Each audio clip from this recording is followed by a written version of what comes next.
It's Women's Month, and today we're celebrating women working on the front line during the COVID-19 pandemic. We're talking to women from 4 different hospitals in Gauteng this morning. Joining us all via Skype are Zengezile Makomboti, Nursing Operational Manager at Charlotte Maxeke at Johannesburg Academic Hospital, Dr. Palmer Swan, CEO at Pretoria West Hospital, and Dr. Nelisbisi Zimu, a Senior Medical Officer at Ekurhuleni District Hospital, and of course Figile Okenyami, Communication Manager at the Leratong Hospital. Thank you very much, ladies, for joining us. Happy Women's Day Eve. Of course, with, especially, I just wanted to also ask, with Uzengezile, it must be very difficult to manage nurses at such a huge hospital, the Charlotte Maxeke Hospital. But of course, it doesn't mean women can't do it, especially because women, every time you think of a nurse, you think of a female, right? Yes. Thank you so much for having me. It is very difficult to manage nursing because Charlotte Pataki has got a lot of nurses, but because God has put something in me, so it makes it easy. Because I've got the resilience, I'm strong, I'm a woman, I'm independent, so I'm very confident that I can lead. I've got leadership goals, I've got leadership roles that I play on a daily basis. So I empower all the nurses with knowledge, making sure that they know what they're supposed to be doing on a daily basis. So teaching is the key in nursing. And also, we must also remember that the cornerstone of nursing is caring. So without caring, we are nothing. Thank you. Now, Dr. Palmer Swan, you are CEO at the Pretoria West Hospital.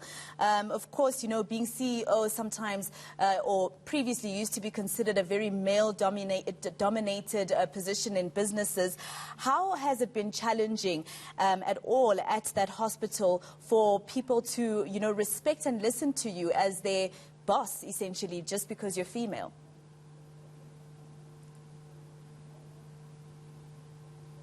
Thank you, Masiko. I think being a CEO in a male-dominated world, and especially where you have to lead and manage male, is quite difficult. But fortunately, I have males who know the role that they have to play as males to support. But for me, I have to be the person that I am. I am loving, I am nurturing, I am assertive, I am responsible, I am very enthusiastic. So the very personal attributes that I have as a woman and the skills that I have as a leader and a manager, they have enabled me to be able to lead in a male-dominated world or within the health industry. We know that in the health industry, yes, the males are in the leadership, but it is led by women, mostly the nursing that are always taking care of our community. So the personal attributes are very, very helpful in terms of leading. Thank you. Now, Figile, you're the comms manager at Leratong Hospital. This is a very difficult time for people working in this field. Every time we think of frontline workers, we think of nurses and doctors, but we forget that there are other people within the admin part of it that need to make sure that the hospitals are up and running, that communities find out information during this time of COVID-19, and especially as a woman. How has it been for you to be able to get such a position at a hospital in Gauteng, in a province such as Gauteng?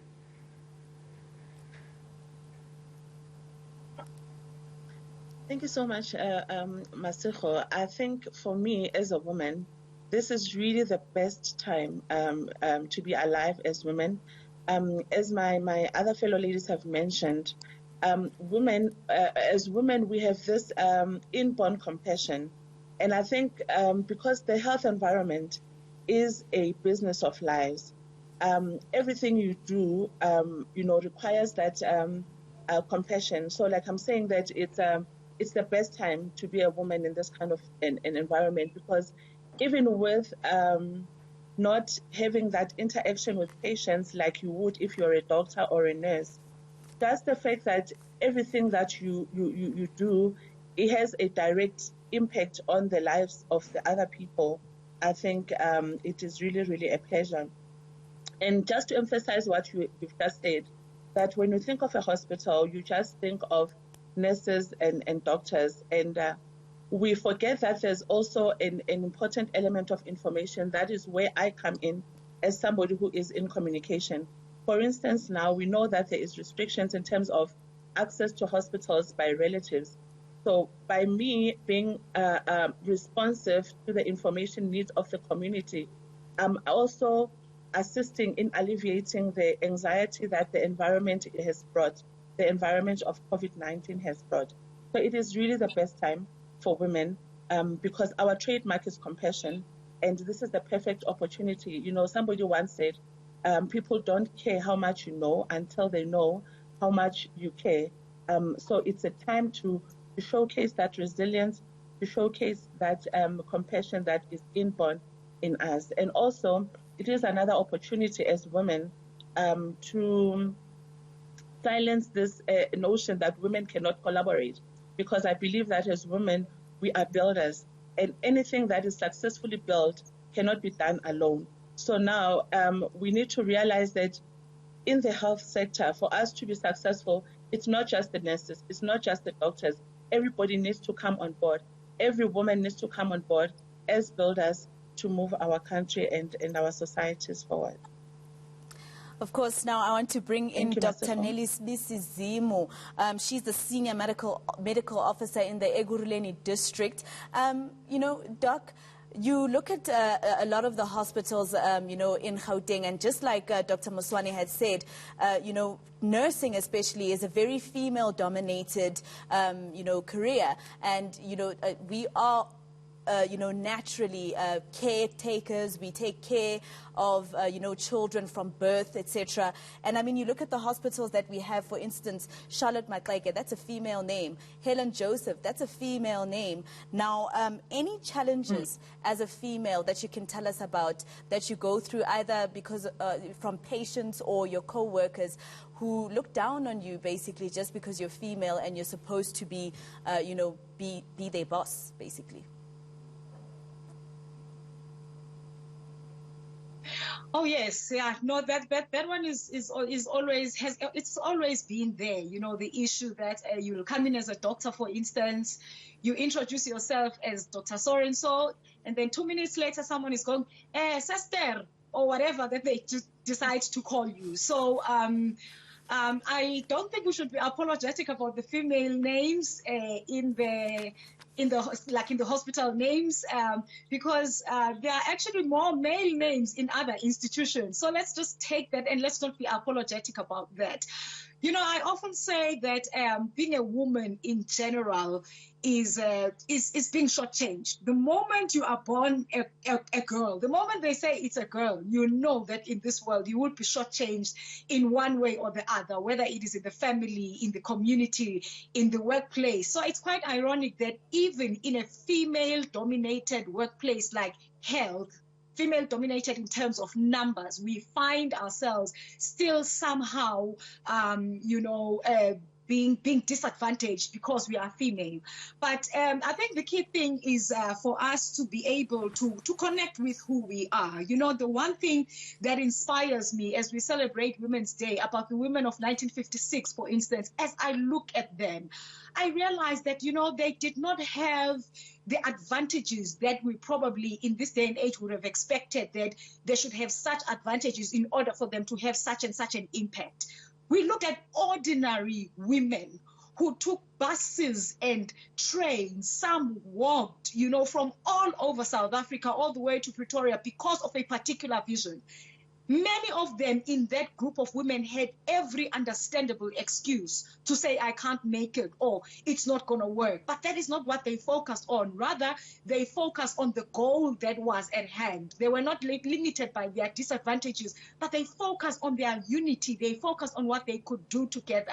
And this is the capacity that I see in my workplace, that, you know, in spite of the disadvantages, whether they come from colleagues, whether they come from, you know, from patients, or people from outside, the way that we are able to embrace one another and do together within that workplace is one of the empowering things. Thank you very much, Doc. Now, Zengezile, we know that nurses work very long hours. Actually, just hospital staff and clinic staff work very long hours, but specifically at those 24-hour-run hospitals, 12 hours, sometimes even more.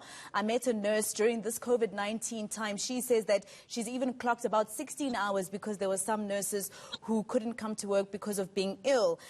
Now, also, you know, a lot of women are also mothers at the same time. Can you just tell us, in a motivating way, how possible is it to be a mother and be a nurse and work those long hours and still do it at your best?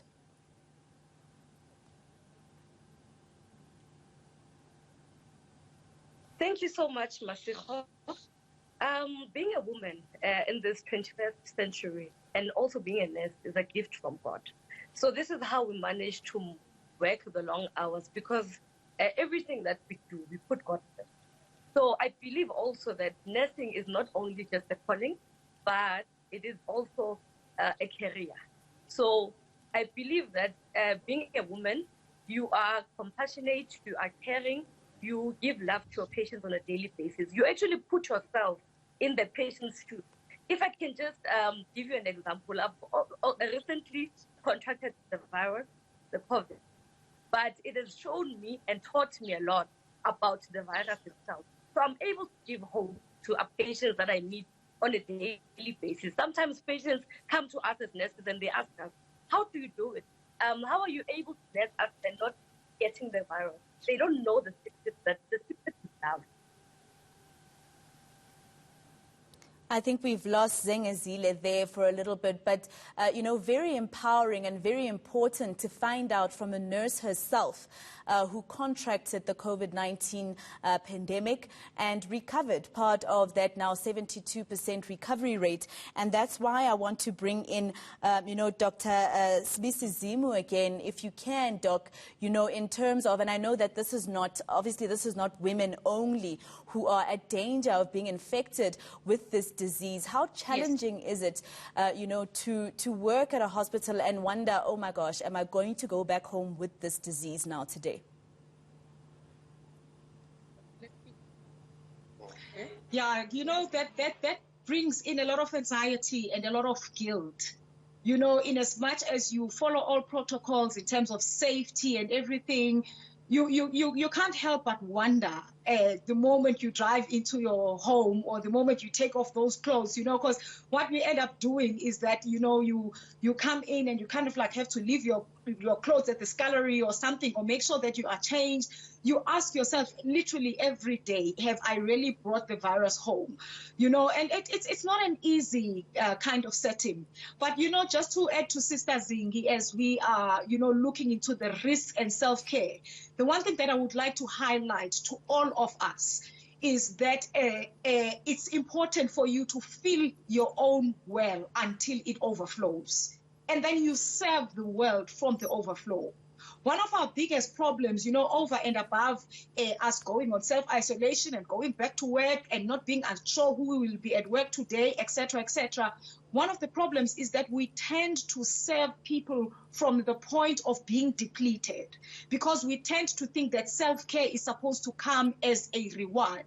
Whereas self-care is supposed to be a priority, it's supposed to be a prerequisite, it's supposed to be something that you do before you even go and serve other people. But, you know, at the end of the day, there are so many things that we do not have control over as far as COVID is concerned. But the one thing that we have control over is how we respond to situations, whether it is the threat, whether it is, you know, things having changed in your home situation, because there's a lot of things that have changed, you know, the anxiety of being infected yourself, the anxiety of infecting others, the pain of losing colleagues, I'm so concerned about that, and I look forward to a time when we are going to have stronger debriefing sessions, where we are going to empower one another to say, how do we move forward? Because one of my worries is that I see a lot of post-traumatic stress disorder, especially among us as health professionals, and I really would love for us to be ready and to be prepared for that. But the power is in, how do I respond? I may not be in control, but the only one thing that I am in control of is my inner environment. And it can only be from my inner environment that I respond. Now, Figile, I just want you to come in there, you know, in terms of the stresses that you go through and that post-traumatic stress disorder that Dr. Sbisi Zimu is talking about, and how as women we're expected to go back home and just carry on with life to be able to look after our entire family. How do you separate, you know, work when you get home? How do you leave it outside the door?